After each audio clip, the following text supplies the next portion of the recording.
Hello, and welcome back. This is V here, Pam's behind the camera today. Hello. And we are in the other kindred kitchen today. I love her kitchen. But I wanted to tell you guys, today we're doing like a make your own ramen kind of thing. I've bounced around smells this. Good. Yeah. Oh. I've bounced around this a lot because my kid loves ramen. It's kind of like a mix between ramen and pho kind of, situation. We love both. So we're gonna create our own. And I wanted to tell you, I picked these noodles for the for the broth, to put into the broth and for the starch part of it. And they have a few varieties in this. I saw a brown rice one, and then I saw a brown rice and white rice mix. But the reason I stuck to this one is because they added numerous things in the other ones. So this one has, the only ingredients this one has is rice and water.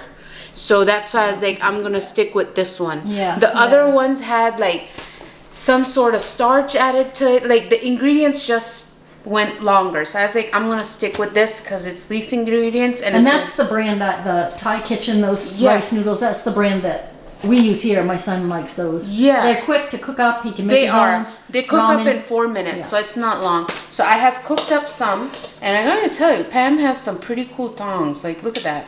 Boom. And I don't remember where I got them, but I'm sure you can find them on Amazon. Yeah, I love them. So I just, boiled it up, and then I just rinsed it under cold water to kind of keep it from sticking. And then for my vegetables, I have some edamame, which this is also a starch. And those were preheated. You heated those up, cooked No, them? These were uncooked. They were just in a bag. So I cooked it up. Yeah. Just boiled it for like 4 minutes, and they're good. Some broccoli that also cooked it up a little bit. There's Napa Cabbage.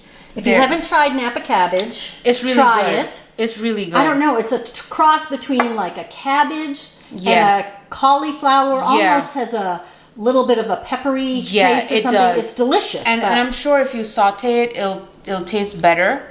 But it seems very delicate, but it stands up pretty well. So it's delicious. I kind of like it. And then I have purple cabbage here. Of course. And some carrots, some cilantro, some Thai basil, smells good, some red bell pepper, some spring onions or scallions, whatever you want to call it, and a lime that I quartered. Which now for the broth part, I have some broth that's warming up there on the stove, and we're gonna add some flavors to it. And part of that flavor is this lime. So let's head on to the stove and get that part going. Okay, so I have my broth heating, and I use broth because that's flavor right there. That was the cat. We're not used to having animals running around, but yeah. It's kind of entertainment for me. So I have organic miso, and I'm using it. There are different varieties of miso too. And I'm using red miso and white miso. Depends on what it's made out of now. And you use whatever different you want. Flavors. Try different ones. Yeah. And I'm using just under a tablespoon. It's not completely a tablespoon. I'm going to throw that in there. There's spoons and spatulas if you need them. Yeah. So I'm gonna. It needs to. Let me get a spoon so I can fish this out. Yep. And it's gonna, it dissolves. We do this a lot. If we want to do a mix, we do something similar to this. Jackson mix it up a lot. And you just take just a basic broth, but by the time you add stuff to it, you can really add so much flavor to it. And I've done it before and added a little bit of peanut powder, to give it just a little bit of a peanut flavor or something. Yeah. And then I'm gonna add the quarter of the lime, and I'm gonna just leave that in there. And I'm gonna add, I have some tamari here. I'm gonna add about 2 tablespoons of tamari in here. And then I have gochujang, which is a fermented chili paste. And the ingredients, I know it seems like a lot, but it's just spices in there, like onion, garlic, salt, and water, things like that, and the red pepper that they have used. And it's not it's tangy. It's more tangy than it is spicy, but it just adds this. It just, see, it just adds a good flavor. That kind of umami. Yeah. It gives a rich flavor, I think. It does. We use that as well. Yeah. And I'm going to put half a tablespoon in here. And I'm going to let everything come up to a boil. So, you know, we know that all the flavors have mixed. Yeah, they've dissolved. Yeah. So.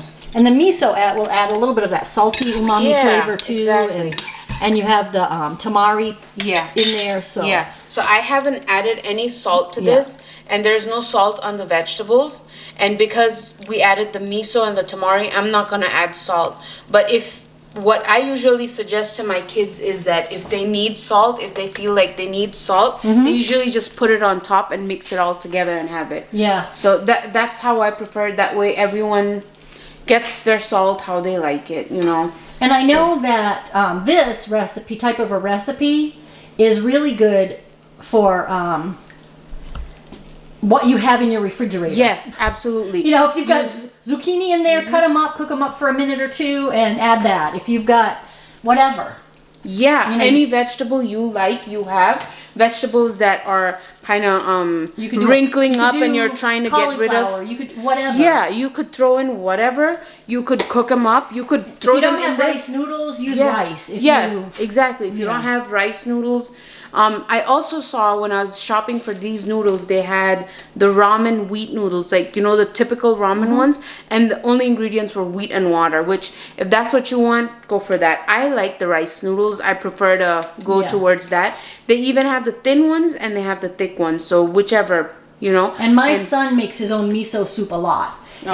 You know, because he is not going to sit and cut up vegetables, I will buy frozen vegetables. And then he just takes a handful of frozen vegetables because he just makes one serving. Yeah. So he'll take that, throw it in there, and then he'll throw whatever noodles. I usually buy a variety of noodles so he can mix it up, you know, from time to time. And it's a good way to get your 50-50 in. Yeah.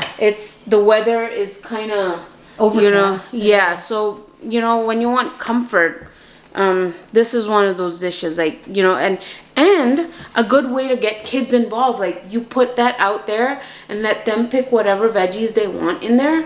It's like make your own ramen kind of thing. I feel like when you cut up the vegetables and set it for them, they have something to experiment with, to see what they like, what they don't like. And I think when you set something out like that, like a taco bar or a ramen bar, it really kind of invokes them to eat and try new things. So that's what I have done with my kids, and that's what I wanted to show you, because me and Pam, we love pho, we love ramen.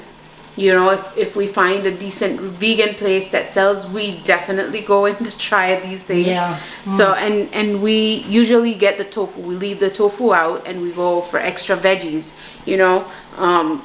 But that's just, so we wanted to bring a little bit of what we do, how we do, and I'm gonna get this boiling, get this mingled, and then I'm gonna show you how to put everything together. All right, so we're gonna put this together and kind of show you how we like to put it together. So I'm gonna take some noodles. I just like this tongs. I don't know why, I just love it. And you can, you know, you can add more or whatever. You can come back for more. So that's my base. Then I'm gonna throw in my broth, which smells very good, by the way.